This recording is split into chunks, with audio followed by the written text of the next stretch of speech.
Hello friends, channel को like share and subscribe ज़रूर करें। स्टोरी है कर्म बड़ा या भगवान। एक गांव में दो पड़ोसी थे जो बचपन के अच्छे मित्र भी थे, जिनका नाम रमेश और मगन था। दोनों स्वभाव से काफ़ी भिन्न थे। रमेश बहुत धार्मिक था और भगवान को बहुत मानता था।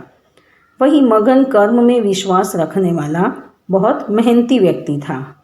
दोनों की आर्थिक स्थिति ज़्यादा अच्छी नहीं थी। एक बार दोनों ने मिलकर अपनी परिस्थितियां बदलने के लिए भागीदारी में थोड़ी ज़मीन खरीदी। उनका विचार था कि इस ज़मीन में वह अच्छी फसल उगाकर उसको बेचेंगे और अच्छा धन कमाएंगे। अब समय था फसल पाने के लिए खेत में मेहनत करने का। मेहनती मगन खेत में काफ़ी ईमानदारी से मेहनत करता, लेकिन रमेश खेत से दूर ही रहता और मंदिर में जाकर भगवान से अच्छी फसल की उपज मिले इसलिए पूजा प्रार्थना करता। समय बीतता गया और कुछ समय बाद खेत की फसल पककर अच्छे से तैयार हो गई। इस फसल को दोनों ने व्यापारी को बेच दी, जिसके बदले में उन्हें व्यापारी से काफ़ी पैसे मिले। अब बारी थी पैसों के बंटवारे की, तो घर आकर मगन ने रमेश से विनती की कि इस धन का ज़्यादा हिस्सा उसे दिया जाए, क्योंकि उसी ने खेत में ज़्यादा मेहनत की है। इस बात से असहमति दर्शाते हुए रमेश बोला, नहीं, धन का तुमसे ज़्यादा हिस्सा मुझे मिलना चाहिए, क्योंकि मैंने भगवान से इसकी प्रार्थना की, तभी हमको इतनी अच्छी फसल हुई। मेरी भक्ति और भगवान के बिना ये संभव नहीं होता। दोनों ही अपनी अपनी बात पर अड़े हुए थे। वह दोनों इस बात को आपस में नहीं सुलझा सके। धन के बंटवारे के लिए दोनों गांव के सरपंच के पास पहुँचे। सरपंच ने दोनों की बात सुनी और उन्हें पता चला कि असली हकदार मगन है।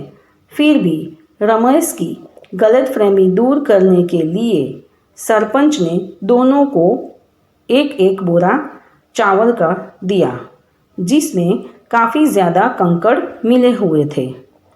सरपंच ने दोनों से कहा कि कल सवेरे 7 बजे तक तुम दोनों को इसमें से चावल और कंकड़ अलग करके लाने हैं।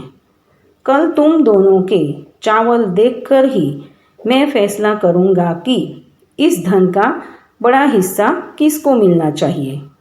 रमेश और मगन चावल की बोरी लेकर अपने घर चले गए।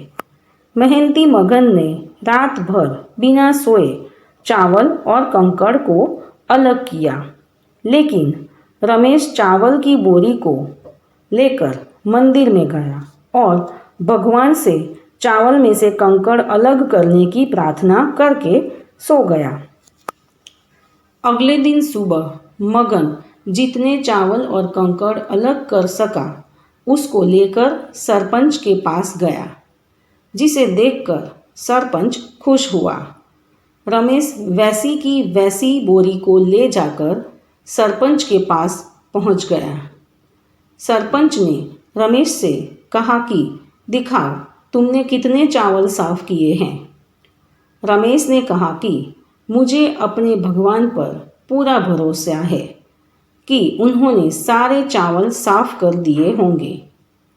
जब उसकी चावल की बोरी को खोला गया तो उसमें चावल और कंकड़ वैसे के वैसे ही थे। सरपंच ने रमेश को समझाया कि भगवान भी तभी सहायता करते हैं जब तुम मेहनत करते हो। सरपंच ने धन का ज़्यादा हिस्सा मगन को दिया। इस घटना के बाद रमेश को अपनी गलती का एहसास हुआ, तो वो भी मगन की तरह खेत में मेहनत करने लगा और अब की बार उनकी फसल पहले से भी अच्छी हुई।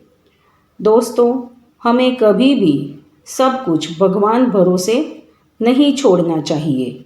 भगवान हमेशा उसका साथ देते हैं जो कर्म करना नहीं छोड़ता। इसलिए हमें किसी भी क्षेत्र में सफलता पाने के लिए ज़रूरी मेहनत करनी ही चाहिए। फ्रेंड्स, आपने अब तक ये चैनल सब्सक्राइब नहीं करी है तो प्लीज़ इसे लाइक, शेयर एंड सब्सक्राइब ज़रूर करें।